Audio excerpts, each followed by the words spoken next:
Selamat sore Tribuners, Anda sedang menyaksikan live update Tribunnews bersama saya Firda Ananda. Sore ini kan kami sajikan informasi terkini dan menarik untuk Anda yang dilaporkan secara langsung oleh reporter kami di lapangan. Dan inilah live update selengkapnya. Kita ke berita pertama, saudara, praktik kecurangan SPBU di Jalan Raya Serang, Jakarta, Kecamatan Kibin, maksud kami Kabupaten Serang, berhasil dibongkar. SPBU tersebut diketahui mengurangi takaran bahan bakar minyak sejak 2016 hingga saat ini 2022 dengan menggunakan remote control jarak jauh.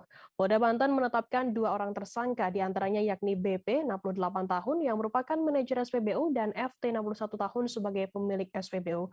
Informasi lebih lengkapnya akan disampaikan oleh rekan jurnalis kami dari Tribun Banten, ada Desi Purnamasari yang akan melaporkannya. Silakan rekan Desi. Ya, baik. Terima kasih rekan Firda dan juga selamat sore Tribuners. Memang sebelumnya praktik kecurangan SPBU di Jalan Raya Serang, Jakarta, Kecamatan Kibin, Kabupaten Serang ini berhasil dibongkar oleh pihak Polda Banten. SPBU tersebut diketahui mengurangi takaran bahan bakar minyak atau BBM sejak tahun 2016 hingga saat ini di tahun 2022. Diketahui bahwa bahan bakar minyak tersebut dikurangi dengan menggunakan remote control jarak jauh. Dalam hal ini, Polda Banten menetapkan dua orang tersangka, yakni diantaranya BP berusia 68 tahun yang merupakan manajer SPBU dan FT 61 tahun sebagai pemilik SPBU tersebut. Dalam kasus kecurangan perdagangan BBM, yakni jenis Pertalite, Pertamax, DX, Textile, dan Solar di SPBU tersebut.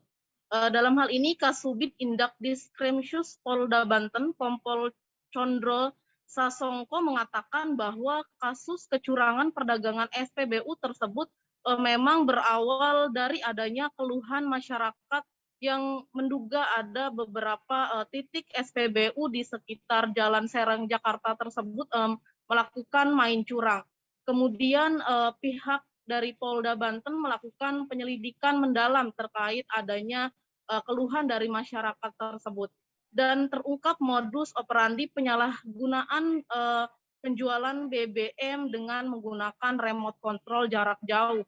Dan pada saat dilakukan pemeriksaan, terdapat alat pengendali dari jarak jauh yang disembunyikan pada papan sirkuit yang telah dibuat sedemikian rupa oleh oknum di SPBU tersebut. Komponen elektrik tersebut yang kemudian dimasukkan di dalam panel data yang yakni dimasukkan di dalam dispenser BBM tersebut. Sehingga pada saat jumlah alat literasi dengan jumlah uang yang dibayarkan itu akan berbeda jika remote control tersebut nantinya digunakan. Dan berdasarkan hasil keterangan dari para ahli, Condro mengatakan bahwa selisih antara 0,5 liter sampai 1 liter per 20 liter. Akibatnya terjadi pengurangan yakni sekitar 0, liter sampai 1 liter per 10 BBM yang dijual di SPBU tersebut. Dari perbuatannya, pelaku mendapatkan keuntungan sebesar 4 juta hingga 5 juta dalam per hari. Dan hal ini pun sudah dilakukannya sejak 2016 hingga saat ini dengan meraup keuntungan sekitar 7 miliar rupiah. Ia juga mengatakan bahwa alat ini dipasang oleh ahli mekanik dan elektrik SPBU tersebut. Dan saat ini pihak Polda Banten pun masih terus melakukan pendalaman dan pemeriksaan lebih lanjut. Dan untuk kedua tersangka tersebut memang untuk saat ini tidak dilakukan penahanan karena pihak dari Polda Banten sendiri mempertimbangkan dua hal, yakni diantaranya kedua tersangka tersebut memang mempertimbangkan usia dan juga kesehatan dari kedua tersangka tersebut. Sehingga kedua tersangka tersebut tidak dilakukan penahanan hingga saat ini. Dari lokasi SPBU pun pihak kepolisian menyita sejumlah barang bukti berupa 2 unit remote control, 4 alat relay yang terpasang pada masing-masing dispenser BBM, 1 bundel spill storan margin, 1 bundel spill storan surplus, 4 unit handphone, 7 bundel arsip berita acara permodalan SPBU, 4 unit CPU, 1 buah ATM, 1 buah buku tabungan, dan 2 bundel rekening koran. Dan akibat perbuatannya, kini kedua tersangka dijerat pasal berlapis, yakni pasal 8 ayat 1, huruf C, JO pasal 62 ayat 1, Undang-Undang Nomor 8 Tahun 1999 tentang Perlindungan Konsumen, atau pasal 27, pasal 30, pasal 32 ayat 1 dan 2 Undang-Undang Nomor 2 Tahun 1981 tentang Meteorologi Legal, pasal 55 ayat 1 atau pasal 56. Begitu rekan Firda. Ya baik, terima kasih rekan Desi dari Tribun Banten atas laporan Anda. Selamat bertugas kembali.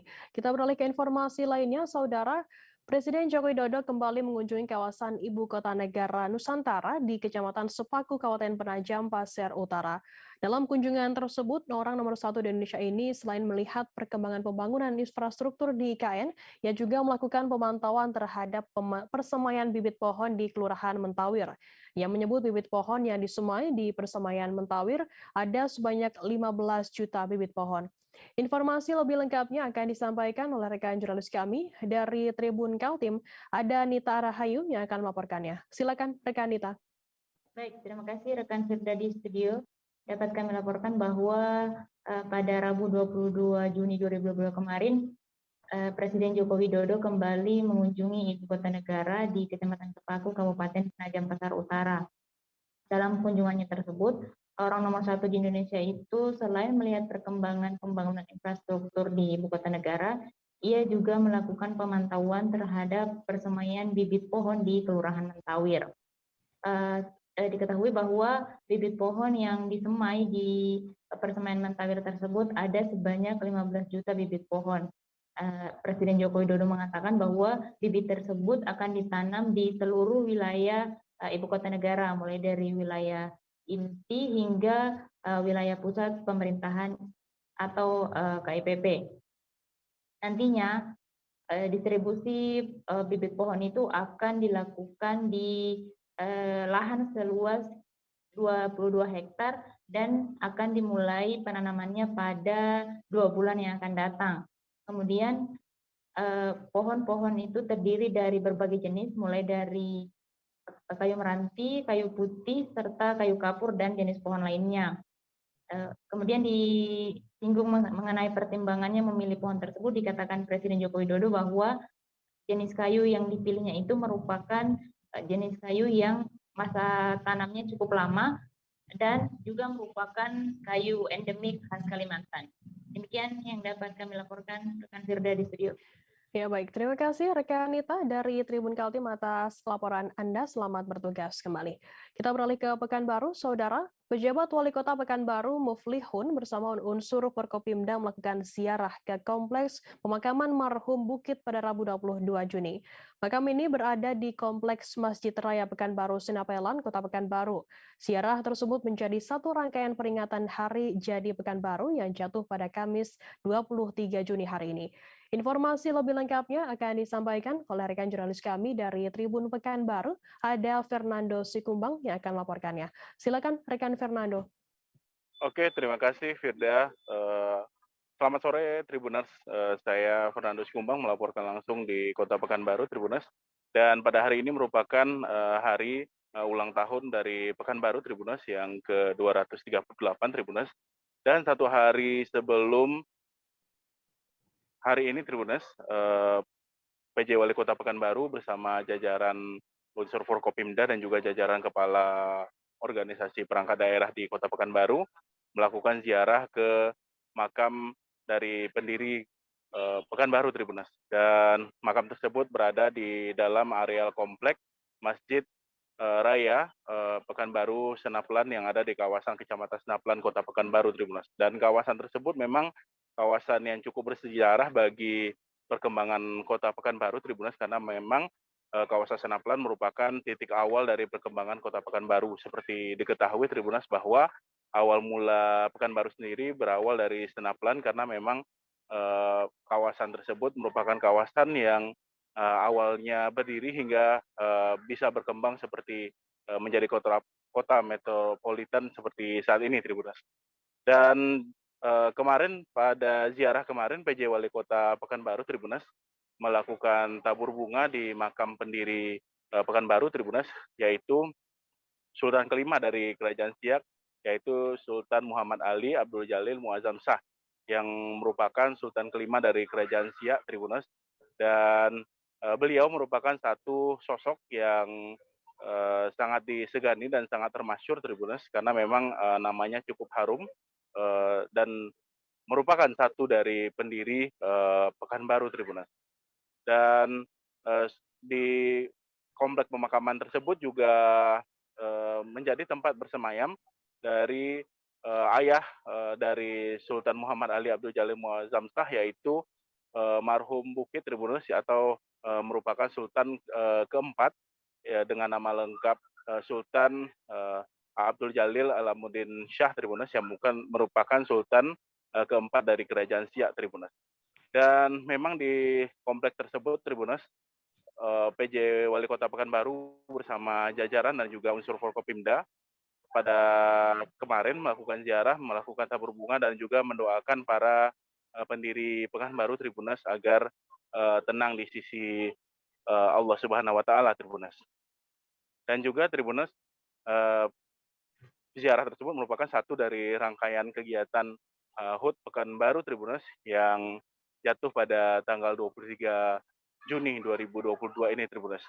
Dan untuk rangkaian kegiatannya sendiri Tribunas, dari informasi yang diperoleh dari pihak panitia penyelenggara Tribunas, ada rangkaian kegiatan sudah digelar di kelurahan dan kecamatan Tribunas, dan juga digelar di beberapa lokasi sejak awal Juni tahun 2022 ini Tribunas. Dan rencananya pada besok merupakan puncak dari kegiatan HUT Pekanbaru Tribunas, karena besok merupakan adalah kegiatan panggung hiburan Tribunas bagi masyarakat yang berlangsung di kawasan Senapelan, tepatnya di kawasan ruang terbuka hijau tunjuk ajar integritas yang berada di Jalan Ahmad Yani, dan posisinya tidak jauh dari kediaman dinas Wali Kota Pekanbaru Tribunas.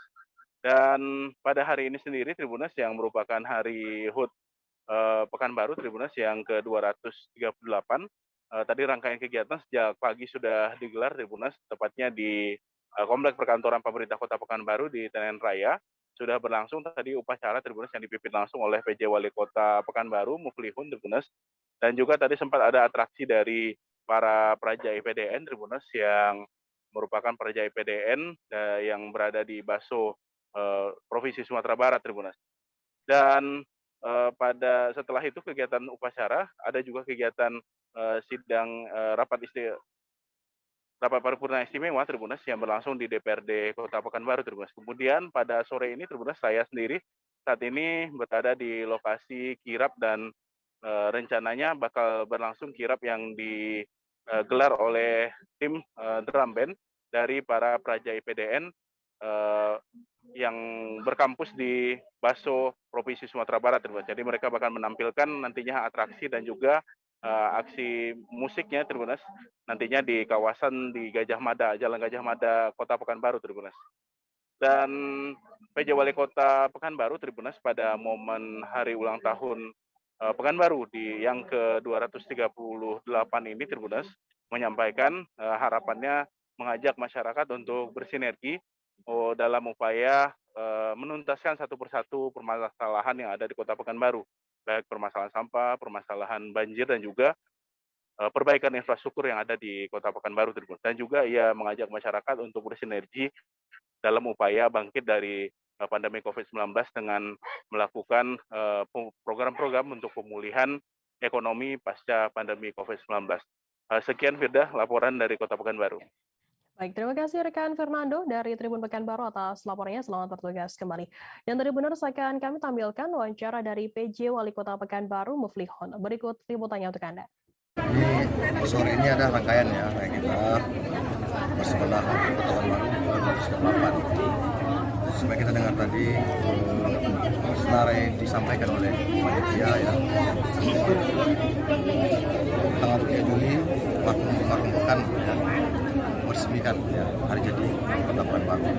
Artinya apa? Artinya kita membuat acara sini untuk mendoakan mendoakan para pendiri tentunya Kota Pekanbaru. Kita saya Pak Yunus kita memberi support doa yang bisa. Ya. Kita mungkin sekarang dengan berjalan yang baik, sungguh kita besarkan kota yang didirikan oleh pahlawan Kota Pekanbaru. Itu kita hari ini rutin nih setiap tahunnya saudara kita ini. Setiap hari menjelang hari HUT kita terus mendoakan para pendiri Kota Pekanbaru. Mungkin sendiri mungkin Pak Wali Kota dalam rangka hari jadi ini mungkin Pak Pipi untuk apresiasi kepada masyarakat mungkin Pak Wali Kota. Untuk apresiasi saya rasa ya luar biasa ya. Saya rasa karena ini mungkin lepas dari COVID kita kembali bisa melaksanakan kegiatan yang sifatnya meramaikan Kota Pekanbaru. Ada saya lihat petani berani di tingkat kecamatan, ya, kelurahan. Jadi sebagai wadah kita untuk kembali mengenal ya Kota Pekanbaru. Kita harus tahu kapan Pekanbaru lahir, ya. Kapan berapa tahun Kota Pekanbaru. Kita khawatir lama-lama tidak kita rayakan, kita meriahkan. Khawatir nanti lupa.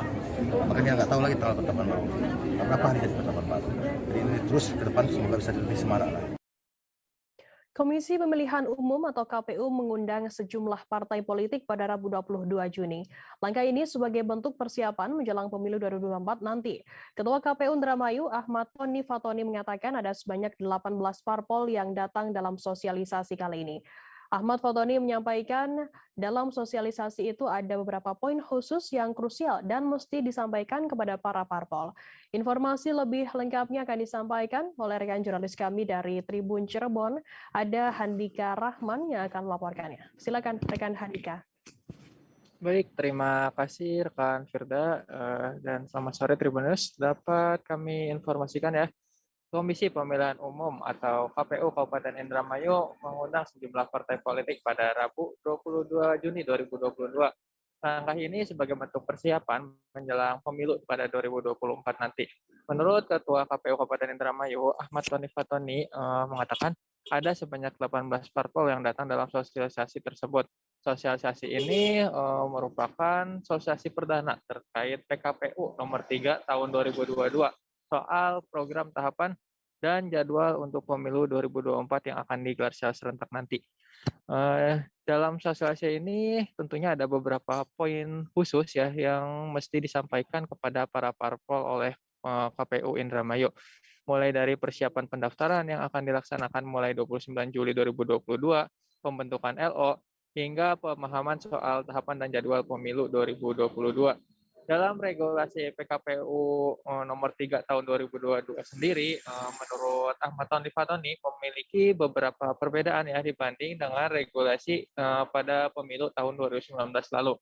Selain dari sisi hari yang lebih sempit, pendaftaran parpol pun mesti dilakukan di tingkat pusat kepada KPU RI. Termasuk dalam sosialisasi tersebut, KPU juga memberi pemahaman soal pengaplikasian Sistem Informasi Partai Politik atau SIPOL saat pendaftaran partai politik nanti. Demikian laporan langsung dari Indramayu, Firda. Ya, baik. Terima kasih rekan Handika dari Tribun Cirebon atas laporan Anda. Selamat bertugas kembali. Kita beralih ke informasi lainnya, Saudara. Kepengurusan PSSI tinjau langsung Stadion Patriot Candrabaga yang menantinya akan menjadi venue dalam gelaran kompetisi sepak bola Piala AFF U19 2022 pada tanggal 9 Juli hingga 15 Juli mendatang.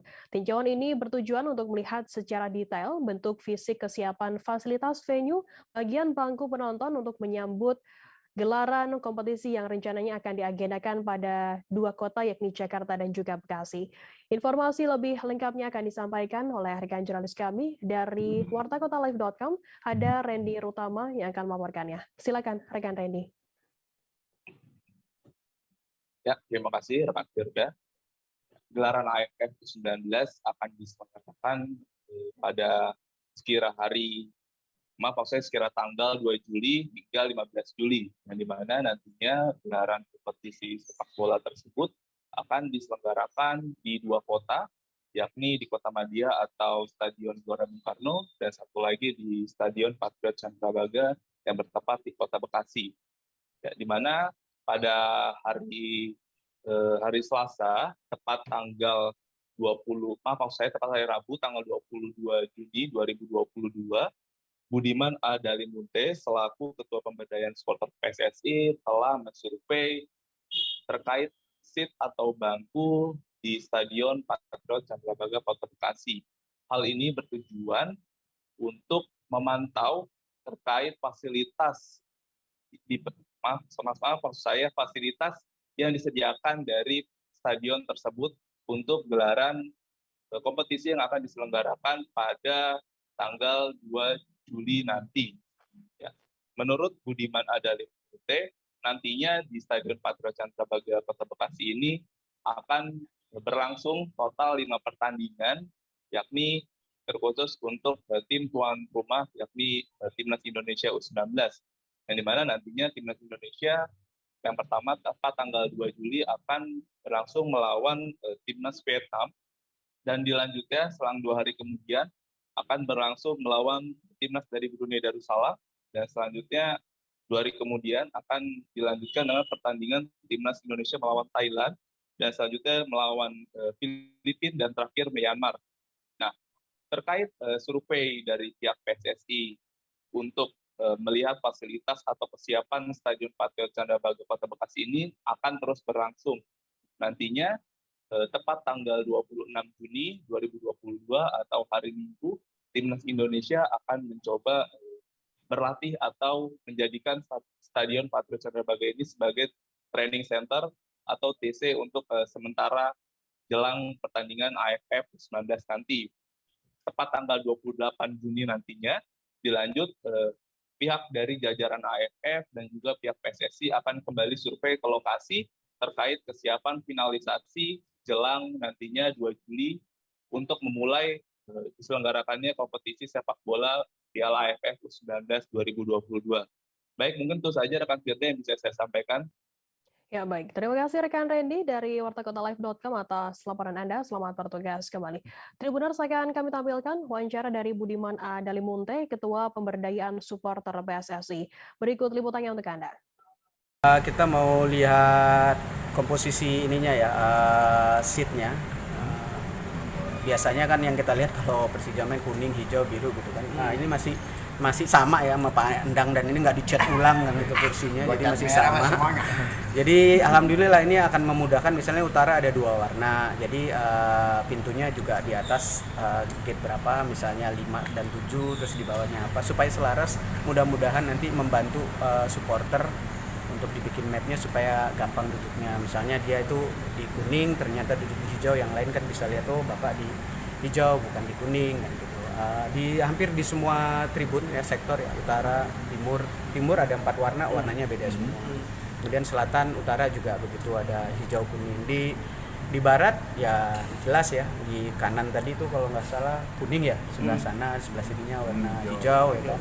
Kemudian di VIP-nya ada biru, kemudian di tengahnya VIP yang biasanya itu kan yang ada sofa itu kan kuning, terus di bawah biru. Jadi ya mungkin nanti bisa membantu teman-teman supporter ya kan, atau fans ataupun yang umum untuk penempatan mereka duduk di mana dari awal tuh coba kita bantu supaya memudahkan penjaga maupun yang nonton begitu masuk duduk dia tahu dia harus duduk di mana. Ketua Umum Partai Demokrat Agus Harimurti Yudhoyono bertandang ke Nasdem Tower, Jakarta Pusat pada Kamis 23 Juni. Kedatangan AHY bersama pejabat teras Partai Demokrat untuk menemui Ketua Umum Partai Nasdem Surya Paloh dan jajarannya. Informasi lebih lengkapnya akan disampaikan oleh rekan jurnalis kami dari tribunnews.com, ada Danang Triatmojo yang akan melaporkannya. Silakan rekan Danang. Baik, terima kasih Firda. AHY bersama fungsionaris Partai Demokrat datang sekitar pukul 10.45 waktu Indonesia bagian Barat yang langsung disambut oleh sejumlah elit Partai Nasdem. Diketahui kunjungan AHY ke Partai Nasdem merupakan kunjungan ketiganya sejak Maret tahun 2022. Pertemuan antara AHY dan Surya Paloh digelar tertutup dan berlangsung kurang lebih selama 2 jam. Dalam konferensi pers selepas pertemuan, kedua parpol, AHY menjelaskan bahwa kedekatan Demokrat dan Nasdem bukan terjalin saat ini saja. Kedua parpol sudah bekerja sama bahkan sejak tahun 2004, di mana saat itu untuk pertama kalinya pemilu langsung diselenggarakan.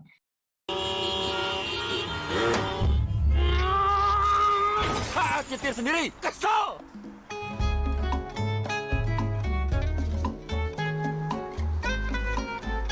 kalem, pesan Grab bisa kali. Diselenggarakan. Perihal pembahasan dalam pertemuan hari ini, AHY menerangkan banyak berdiskusi dengan Surya Paloh yang dianggapnya sebagai mentor senior. Topik yang dibahas mulai dari tantangan global ekonomi dunia hingga pembahasan terkait perpolitikan menyambut pemilu serentak 2024. AHY berharap komunikasi intensif yang dilakukan dengan Partai Nasdem bisa membuka ruang koalisi atau kebersamaan perjuangan secara lebih luas lagi. Dalam kesempatan yang sama, Surya Paloh mengatakan kunjungan AHY hari ini akan kian menguatkan komunikasi yang sebelumnya sudah dibina oleh kedua partai. Bahkan kata dia, pertemuan ketiga ini merupakan keinginan masing-masing pihak untuk semakin dekat satu sama lain. Demikian Firda. Ya, baik. Terima kasih rekan Danang dari tribunnews.com atas laporannya. Selamat bertugas kembali. Tribuners, akan kami tampilkan wawancara dari Ketua Umum Partai Demokrat Agus Harimurti Yudhoyono yang tadi sudah diimbun oleh rekan Danang. Berikut liputannya untuk Anda. Pak Surya, ada yang bisa disampaikan ke publik, ada yang lebih tertutup. Tetapi saya bisa pastikan di sini, hubungan kami lebih terasa nyaman, semakin hari semakin kuat, dan juga lebih terbuka. Terbuka dalam arti kita bisa membedah dengan lebih leluasa dinamika hari ini, peta politik hari ini, dan proyeksi-proyeksi yang mungkin bisa kita ikuti bersama. Tapi beliau juga sudah ingatkan, kita tidak boleh terburu-buru, semuanya harus diupdate dengan baik, karena memang inilah nature dari politik kita, begitu dinamis, begitu penuh dengan kejutan, misterius kadang-kadang, tetapi insya Allah dengan semakin dekat dan juga semakin sering kami bisa berkomunikasi dan bersilaturahim, maka akan semakin kuat lagi. YouTuber MKC mengungkap detik-detik dirinya dianiaya hingga dilumuri tinja oleh terdakwa Irjen Napoleon Bonaparte CS di dalam rumah tahanan Barreskrim Polri. Hal ini dikatakan KC saat menjadi saksi dalam persidangan lanjutan perkara penganiayaan di Pengadilan Negeri Jakarta Selatan pada Kamis 23 Juni. MKC menyebut pelumuran tinja tersebut dilakukan setelah dirinya dianiaya oleh sejumlah terdakwa lain di dalam sel. Pernyataan itu juga dibantah oleh Napoleon, yang menyebut saat itu hal yang diucapkan adalah tutup matamu, tutup mulutmu. Informasi lebih lengkapnya terkait hal ini akan disampaikan oleh rekan jurnalis kami dari tribunnews.com, ada Abdi Rianda yang akan melaporkannya. Silakan rekan Abdi. Baik, terima kasih Firda. Benar sekali, saat ini saya berada di Pengadilan Negeri Jakarta Selatan untuk memantau langsung sidang lanjutan perkara penganiayaan yang dilakukan Irjen Napoleon Bonaparte terhadap YouTuber MKC saat di rumah tahanan Barreskrim Polri beberapa waktu yang lalu. Dalam persidangan kali ini, MKC sendiri hadir dengan menggunakan kursi roda dan pengawalan ketat oleh para petugas dari pengadilan sendiri. KC baru hadir setelah 3 pekan.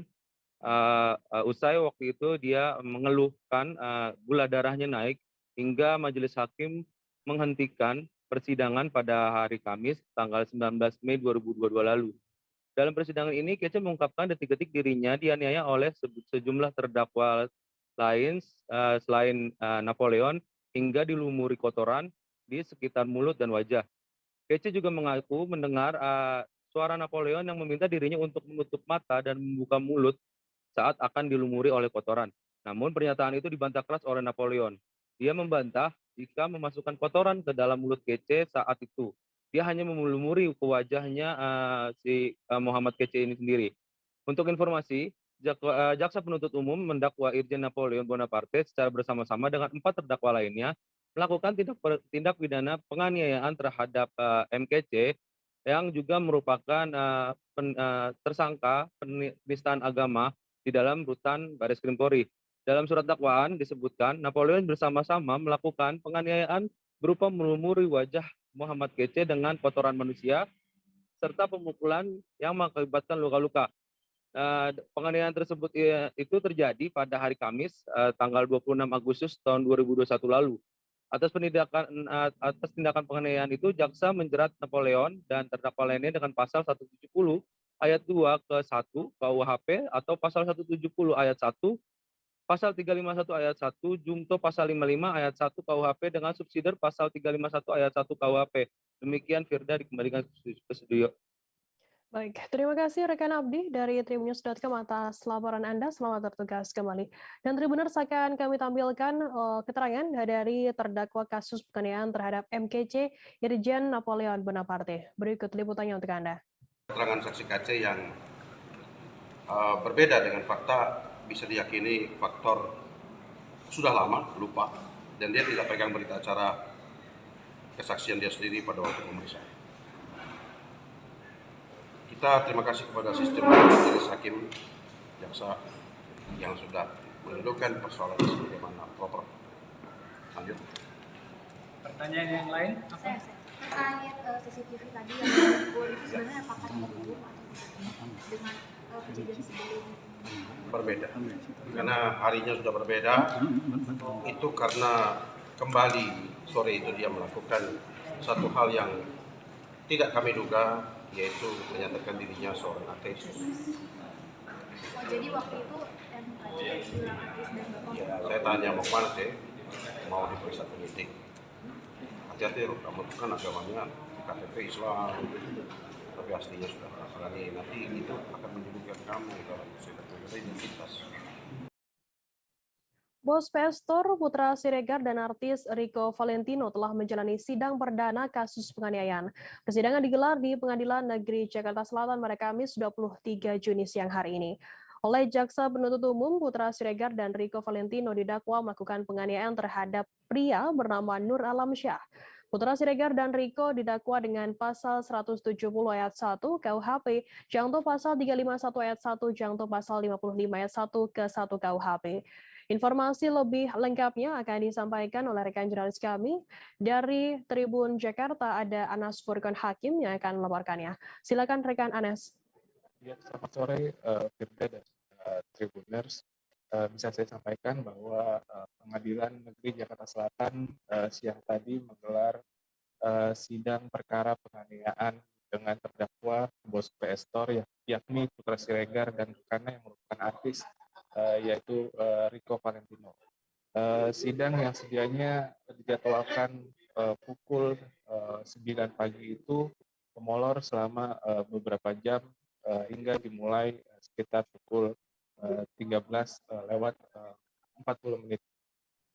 Dalam persidangan itu, Putra Siregar dan Rico Valentino menjalani persidangan secara virtual dari Mapolres Metro Jakarta Selatan. Sidang hari ini merupakan sidang perdana yang beragendakan pembacaan dakwaan oleh Jaksa Penuntut Umum. Dalam dakwaannya, Jaksa Penuntut Umum mengungkapkan kronologis penganiayaan atau pengeroyokan yang dilakukan Putra Siregar dan Rico Valentino terhadap pengunjung kafe bernama Muhammad Nur Alamsyah. Peristiwa itu terjadi di sebuah kafe di kawasan Senopati, Kebayoran Baru, Jakarta Selatan pada Maret lalu. Mulanya JPU menjelaskan bahwa Muhammad Nur Alamsyah duduk di meja nomor 7 di kafe tersebut. Tak jauh dari tempat duduknya terdapat seorang wanita yang merupakan tiktokers, yaitu Chandrika Cika. Setelah itu Chandrika Cika terlibat pembicaraan dengan rekan wanitanya hingga keduanya menangis.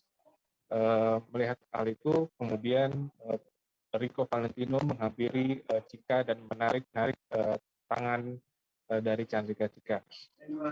Kemudian merasa tidak terima, Muhammad Nur Alamsyah menegur Rico Valentino. Namun reaksi dari Nur Alamsyah itu memicu emosi dari Rico Valentino hingga melakukan pemukulan terhadap Nur Alamsyah.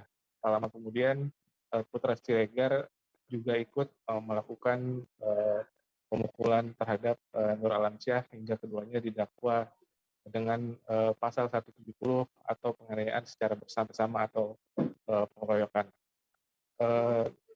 Dalam kasus ini JPU mendakwa kedua terdakwa dengan pasal berlapis yang telah disebutkan tadi, yaitu pasal 170 ayat 1 dan pasal 351 ayat 1 ke 1 junto pasal 55. Ancaman hukumannya dari pasal-pasal yang ada dalam dakwaan itu yakni 5 tahun dan 8 bulan penjara. Sementara itu sidang berikutnya akan digelar pada Kamis depan tanggal 30 Juni 2022. Demikian rekan Firda. Baik, terima kasih rekan Anas dari Tribun Jakarta atas laporannya. Selamat bertugas kembali. Kita beralih ke informasi lainnya, Saudara. Panitia pelaksana pertandingan Piala Presiden Persib Bandung melawan Persebaya Surabaya pada Jumat 17 Juni di Stadion Gelora Bandung Lautan Api menjadi sorotan. Bukan tanpa sebab pertandingan yang dimenangkan oleh Persib Bandung ini harus dibayar mahal dengan meninggalnya 2 orang bobotoh yang diketahui berasal dari Bandung dan Kota Bogor.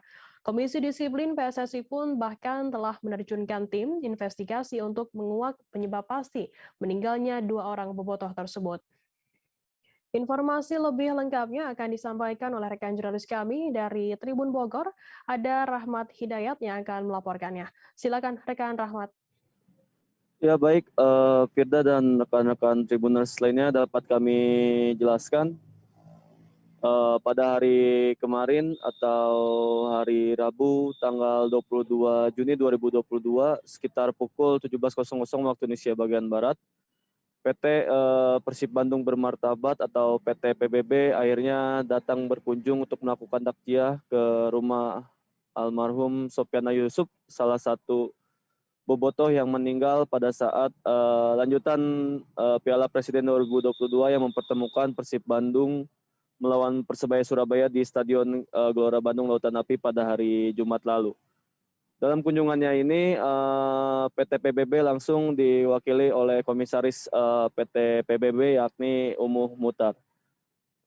Beliau mengatakan bahwasanya takziah ini dilakukan untuk menguatkan hati dari orang tua Sopyana Yusuf yang meninggal ataupun dinyatakan meninggal dunia di Stadion Gelora Bandung Lautan Api.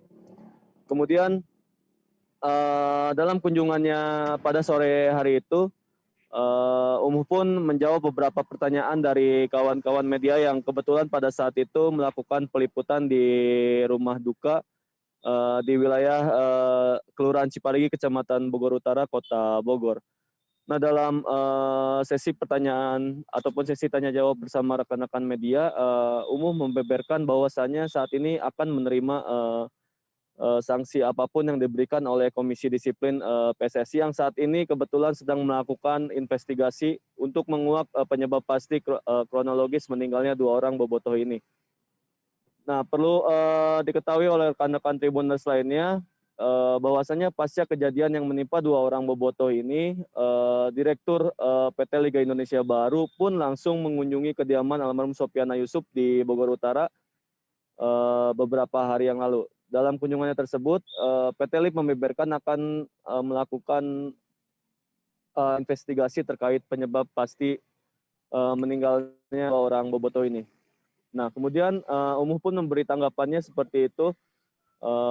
Pihaknya ataupun Persib Bandung akan menerima sanksi apapun yang nantinya keluar dari hasil investigasi dari Komisi Disiplin PSSI. Namun Umuh Mutar pun menampik bahwasanya meyakini Komdis PSSI tidak akan memberikan sanksi apapun kepada Persib Bandung dikarenakan insiden yang menimpa 2 orang bobotoh ini merupakan murni musibah, bukan adanya kerusuhan antar supporter pada saat jalannya pertandingan. Kemudian Umuh Mutar pun membeberkan kondisi pada saat insiden yang menimpa 2 orang ini di Stadion GBLA. Menurut Umuh, pada saat kejadian di GBLA tersebut, ribuan personel anggota kepolisian dari Polda Jabar dan Polrestabes Bandung sudah melakukan pengamanan di areal Stadion GBLA. Kemudian Umuh pun melanjutkan bahwasanya memang animo bobotoh ataupun Viking sebutan supporter Persib Bandung ini cukup membludak sehingga tidak tertahankan dan terjadi desak-desakan. Nah, Umuh pun menggambarkan bahwasanya kedua orang bobotoh yang meninggal dunia di Stadion GBLA ini diduga dikarenakan terdesak-desak kemudian jatuh dan terinjak-injak oleh bobotoh lainnya. Namun dari hal tersebut, Umuh meyakini bahwasanya tidak ada kelalaian dari pihak manapun. Dan Umuh pun berjanji akan mengemas pertandingan Persib Bandung ke depannya secara lebih baik. Sehingga Umuh meminta untuk tidak menyalahkan siapapun terkait insiden yang menimpa 2 orang bobotoh ini. Kemudian Umuh pun menjawab pertanyaan-pertanyaan lainnya dari rekan-rekan media seputaran kesiapan panitia pelaksana pertandingan Persebaya melawan Persib Bandung di Stadion GBLA beberapa waktu lalu. Beredar kabar bahwasannya saat ini bobotoh ataupun Viking supporter Persib Bandung menuntut PT PBB ataupun PT Persib Bandung Bermartabat untuk mengganti panpel pertandingan Persib Bandung di Kota Bandung. Nah, menanggapi hal tersebut, Umuh menampik bahwasanya hal tersebut tidak akan pernah terjadi. Artinya Umuh menegaskan bahwasanya panpel yang disoroti oleh beberapa bobotoh ataupun Viking pasca insiden ini tidak akan terrealisasikan untuk digantikan. Nah, kemudian dari hal tersebut pun berjanji ataupun menegaskan bahwasanya saat ini Persib Bandung dalam lanjutan Piala Presiden akan pindah home base yang tadinya perlu rekan-rekan Tribuners lainnya pada Piala Presiden 2022 Persib Bandung berhome base kan di Stadion Gelora Bandung Lautan Api.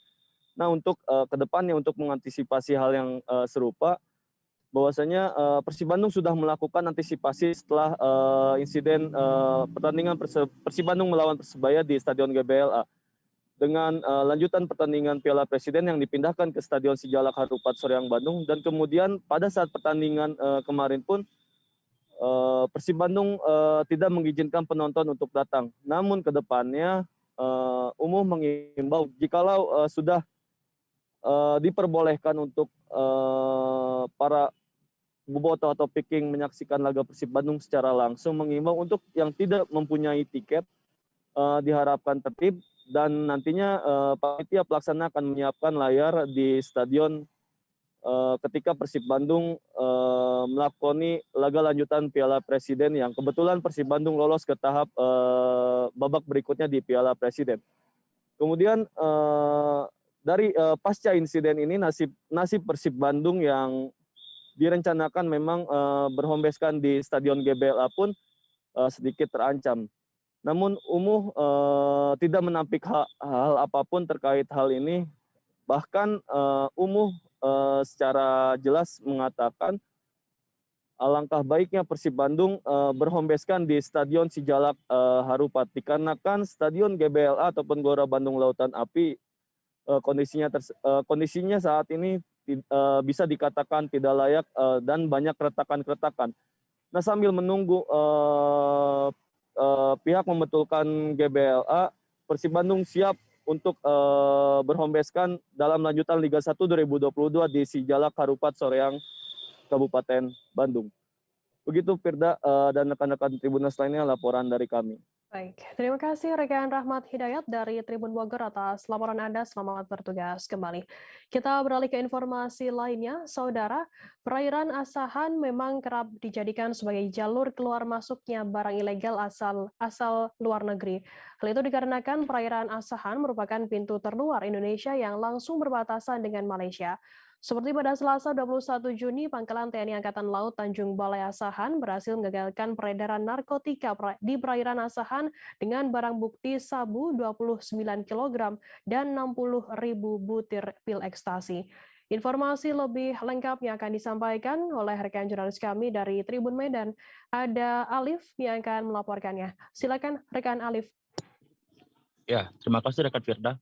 Perlu disampaikan kejadian ini pertama kali terjadi pada hari Selasa pagi, di mana personel Angkatan Laut atau Pangkalan Angkatan Laut Tanjung Balai Asahan mengamankan 2 orang pria yang berinisial S dan RS, di mana keduanya tersebut diamankan karena telah membawa atau menyelundupkan narkotika sebanyak 29 kg narkotika jenis sabu dan diperkirakan 60.000 butil pir ekstasi. Nah, di situ Pangko Armada. This is your world secured by Zscaler. A world where hospitals treat their patients and their data with exceptional care. Where smarter application insights lead to smarter real estate decisions. Where infrastructureless factories are built in weeks, not months. And where anyone can work anywhere on any device with any application. Zscaler. Experience your world secured. Keduanya tersebut telah diketahui sejak pada hari Senin tanggal 20 Juni 2020 lalu, di mana keduanya tersebut saat melintas di perairan Asahan, ada salah satu kapal yang mengintai dan mencurigai aksi keduanya. Namun setelah diikuti, pihak TNI AL kehilangan jejak dan melakukan penyisiran, di mana penyisiran tersebut dilakukan selama 1 hari penuh. Dan pada keesokan harinya sekitar pukul 03.00 WIB, kapal atau patroli TNI AL berhasil menemukan keduanya. Nah, dari keduanya tersebut, narkotika tersebut ditemukan di dalam fiber yang biasa untuk menyimpan ikan hasil tangkapan nelayan. Namun informasi yang kami dapat, keduanya bukanlah nelayan, namun hanya menyamar sebagai nelayan. Nah, Pangko Armada 1 Arsyad Abdullah menjelaskan bahwasanya bila narkotika tersebut berhasil dijual oleh para terdakwa, nilai narkotika tersebut diperkirakan senilai 88 miliar rupiah. Sekian. Ya, baik. Terima kasih rekan jurnalis dari Tribun Medan Alif atas laporan Anda. Selamat bertugas kembali. Dan Tribuners akan kami tampilkan wawancara dari Laksamana Muda TNI Arsyad Abdullah Pangko Armada 1. Berikut liputannya untuk Anda. Keberhasilan Danal Tanjung Balai Asahan dalam rangka menggagalkan penyelundupan narkotika, yaitu jenis sabu-sabu dan ekstasi ini, adalah merupakan suatu prestasi di tahun 2022 ini. Keberhasilan ini diawali dengan adanya operasi intelijen yang dilaksanakan oleh tim unit Intel Danal Tanjung Balai Asahan, yaitu mendapatkan informasi bahwa akan ada penyelundupan narkoba. Sehingga pada hari Minggu tanggal 20 Juni dilaksanakan briefing untuk menggelar operasi intelijen, kemudian menggelar operasi untuk penindakan. Kemudian pada hari Senin tanggal 21 jam 03.30 dilaksanakan patroli untuk melaksanakan pengawasan dan pengamatan semua kapal-kapal yang keluar dari alur Sungai Asahan. Kantor Badan Narkotika Nasional atau BNNK Tarakan memusnahkan total 49 bungkus plastik bening berisi 8,3 gram yang berisi narkotika jenis sabu. Musnahan ini hasil pengungkapan pada Minggu 22 Mei lalu yang melibatkan pelaku berinisial PR di Jalan Aki, Balagang, Borneo, RT 20, Kelurahan Karanganyar, Pantai Kota Tarakan pada 2 Juni 2022 lalu. Informasi lebih lengkapnya akan disampaikan oleh rekan jurnalis kami dari Tribun Kaltara, ada Andi Pausiah yang akan melaporkannya. Silakan rekan Andi. Ya, baik rekan Firda, selamat sore Tribuners, bersama saya Andi melaporkan dari Kota Tarakan, Provinsi Kalimantan Utara. Ya benar, Kantor Badan Narkotika Nasional Kota Tarakan atau BNNK Tarakan melakukan pemusnahan total sekitar 49 bungkus plastik bening berisi 8,3 gram narkotika jenis sabu pada Rabu kemarin. Adapun pemusnahan ini adalah hasil pengungkapan pada hari Minggu tanggal 22 Mei 2022 kemarin yang melibatkan pelaku berinisial PR di Jalan Aki Balak, Gang Borneo, RT 20, Kelurahan Karanganyar Pantai, Kota Tarakan. Dikatakan Kepala BNNK Tarakan Agus Sutanto, untuk status PR saat ini sudah ditetapkan sebagai tersangka dan berkasnya juga sudah lengkap dan hari ini tercatat sudah di P21-kan dan akan dilimpahkan ke kejaksaan. Dikatakan Agus Sutanto, sebenarnya yang dimusnahkan sebenarnya barang bukti total mencapai 54 bungkus. Namun yang dimusnahkan hanya 8,3 gram karena sisanya yakni 10 bungkus seberat 0,9 gram disisihkan untuk pemeriksaan laboratorium dan 5 bungkus sendiri disisihkan sebanyak 5 bungkus berisi 0,45 gram disisihkan untuk kepentingan persidangan. Demikian rekan Firda. Ya, baik. Terima kasih rekan Andi Mausiah dari Tribun atas laporan Anda. Selamat bertugas kembali. Tribuners akan kami tampilkan wawancara dari Agus Sutanto, Kepala BNNK Tarakan. Berikut liputannya untuk Anda. Yaitu berdasarkan laporan kasus narkotika kan itu tadi nomor 0008. Adapun waktu kejadiannya itu pada hari Minggu tanggal 22 Mei tahun 2022 sekira pukul 23.00 WITA. Adapun tempat kejadiannya yaitu di Jalan Aki Balak Gang Borneo, RT 20 Suran Karanganyar Pantai, Kecamatan Tarakan, Barat Kota Tarakan. Adapun identitas tadi sudah saya jelaskan yaitu BR usia 33 tahun, tanpa pekerjaan, alamatnya di Jalan Aki Balak RT 20 Kelurahan Karanganyar Pantai, Kecamatan Barat Kota Tarakan. Adapun barang bukti tadi sudah saya jelaskan juga, yaitu kami ulangi, ada 54 bungkus plastik bening klip berisi serbuk kristal putih yang diduga sabu dengan total berat neto 9,65. Adapun 10 bungkus plastik bening berisi serbuk kristal putih yang diduga sabu disisihkan untuk pemeriksaan laboratorium dengan total berat neto 0,9 gram. Terus ada 5 bungkus plastik bening klip berisi serbuk kristal putih yang diduga sabu disisihkan untuk persidangan dengan total berat neto 0,45 gram. Dan ada 49 bungkus plastik bening klip berisi serbuk kristal putih yang diduga sabu yang dimusnahkan pada hari ini dengan total berat neto 8,3 gram. Seorang TikToker asal Kabupaten Sidrap, Sulawesi Selatan dijemput paksa oleh polisi seusai kontennya viral. Video berdurasi 1 menit 41 detik yang diunggah oleh akun TikTok @gusni567 terkait penilangan saat mengendarai motor akibat memakai sendal jepit. Dalam video memperlihatkan Gusni mengendarai kendaraan roda 2 jenis NMAX warna merah tanpa plat nomor. Gusni mengenakan pakaian warna hitam dan memakai sendal jepit. Informasi lebih lengkapnya akan disampaikan oleh rekan jurnalis kami dari Tribun Timur, ada Nining Anggriani yang akan melaporkannya. Silakan rekan Nining. Ya, terima kasih Firda. Baik Tribuners, untuk diketahui TikToker asal Sidrap, Sulawesi Selatan yakni Gusni kemarin dijemput oleh pihak kepolisian terkait kontennya yang viral mengenai penilangan saat mengendarai motor akibat memakai sandal jepit. Nah, dalam video tersebut Gusni menyampaikan pesan kepada penontonnya itu bahwasannya dia ditilang karena berkendara dengan sandal jepit dan di situ juga terlihat bahwasannya Gusni mengatakan bahwa ia saat berkendara itu lengkap, yakni punya surat STNK dan SIM, namun tetap ditilang karena berkendara dengan memakai sandal jepit.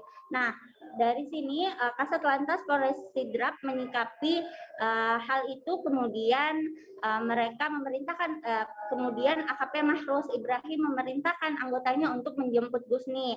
Nah, polisi menilai konten yang diunggah Gusni ini merupakan kekeliruan ya Tribuners, karena menurut AKP Mahrus, konten yang diunggah tersebut terdapat kekeliruan informasi karena berkendara motor dengan memakai sandal jepit hanya diganjar imbauan, bukan ditilang. Nah, TikToker tersebut pun dijemput polisi dan membuat video klarifikasi permintaan maaf. Nah, menurut Mahrus, pihaknya sudah mengambil langkah-langkah dan memanggil yang bersangkutan untuk meminta klarifikasi terkait dengan kontennya tersebut. Sementara itu dalam video klarifikasi Gusni yang diterima ini, ia meminta maaf atas kekeliruan dalam kontennya tersebut. Ia menyadari bahwa kontennya tersebut ada kekeliruan dan meminta maaf kepada Polri dan khususnya Satlantas Polres Sidrap.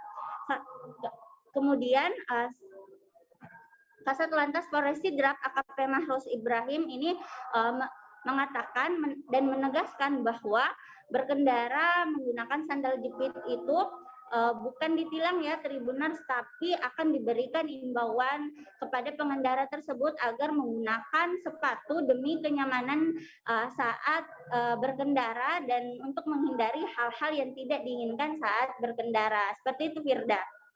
Ya baik, terima kasih rekan Nining dari Tribun Timur atas laporan Anda. Selamat bertugas kembali. Dan Tribuners akan kami tampilkan wawancara atau keterangan dari Kasat Lantas Polres Sidrap, AKP Mahrus Ibrahim dan juga pembuat konten Gusni. Berikut liputannya untuk Anda. Terkait dengan berita viral yang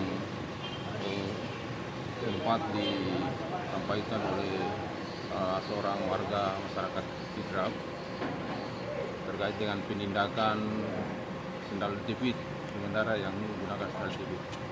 Yang sebenarnya bahwa tidak ada penindakan dengan tilang, yang ada adalah himbauan bahwa sebaiknya menggunakan sepatu pada saat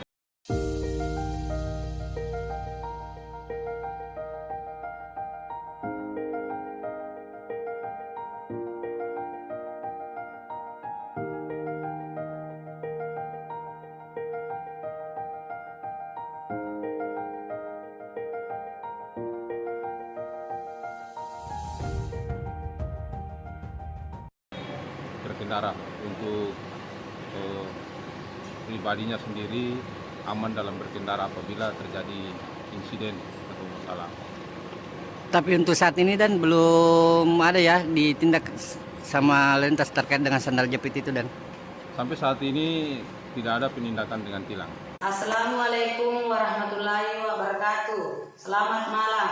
Pada hari ini, hari Sabtu 18 Juni 2022 pukul 19.00 WITA, saya Gusni umur 32 tahun, alamat Kanyora, Kabupaten Sidrap, menyatakan bahwa konten TikTok dan Facebook yang telah saya buat dan sebarkan telah mengatakan kalau mengendarai sepeda motor menggunakan sandal jepit ditilang polisi. Namun yang sebenarnya walaupun mengendarai sepeda motor tidak memakai sandal jepit tidak ditilang. Untuk itu saya pribadi dan keluarga meminta maaf sebesar-besarnya apabila konten TikTok yang telah saya buat tidak sesuai yang sebenarnya. Sekali lagi saya pribadi Gusni meminta maaf kepada Polisi Republik Indonesia, terlebih juga khususnya Polres Lalu Lintas Sidrap, Sulawesi Selatan. Demikian pernyataan yang saya buat. Wassalamualaikum warahmatullahi wabarakatuh. Kasus kekerasan dalam rumah tangga terjadi di Kabupaten Subang.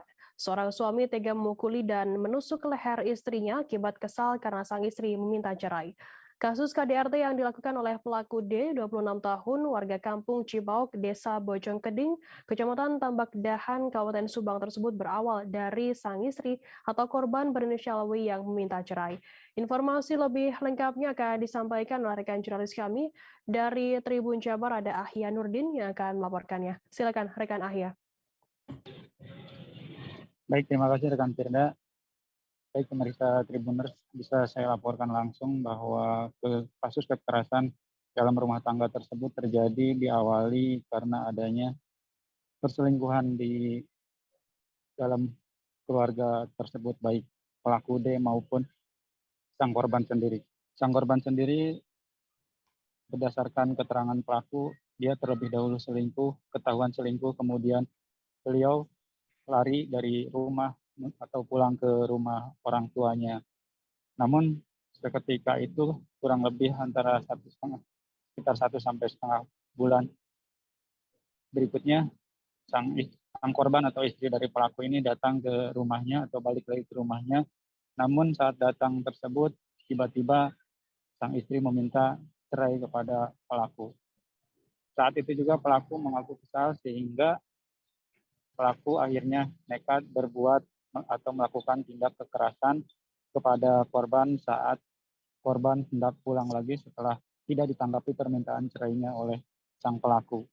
Pelaku dengan nada kesal, dia memukul dari belakang, kemudian menusuk leher sang istri atau korban tersebut dengan menggunakan sebilah pisau dapur.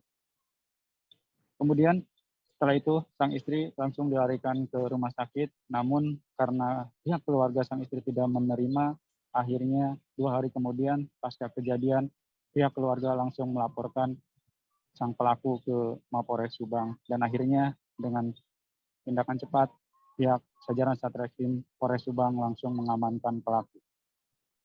Berdasarkan keterangan Kapolres Subang, pelaku diamankan 2 hari setelah kejadian. Di situ pelaku mengakui semua kesalahannya melakukan tindak kekerasan terhadap istrinya akibat kesal dituntut atau dipinta untuk bercerai. Namun sang suami rupanya belum bersedia untuk menceraikan istrinya. Akibat perbuatannya tersebut, saat ini pelaku mendekam di sel tahanan Mapolres Subang dan terancam hukuman penjara maksimal 5 tahun atau denda sekitar 15 tahun. Sejauh ini sudah hampir setengah bulan langsung pihak korban masih tetap menjalani perawatan di rumah sakit hingga hari kemarin. Baik, demikian yang bisa saya laporkan langsung dari Subang, Jawa Barat terkait kasus kekerasan dalam rumah tangga yang terjadi di Desa Bojongkeding, Kecamatan Tambak Bayan, Kabupaten Subang. Kembali ke rekan Firda. Baik, terima kasih rekan jurnalis dari Tribun Jabar, Rahyada, atas laporan Anda. Selamat bertugas kembali. Dan Tribuners akan kami tampilkan wawancara dari Kapolres Subang, AKBP Sumarni. Berikut liputannya untuk Anda.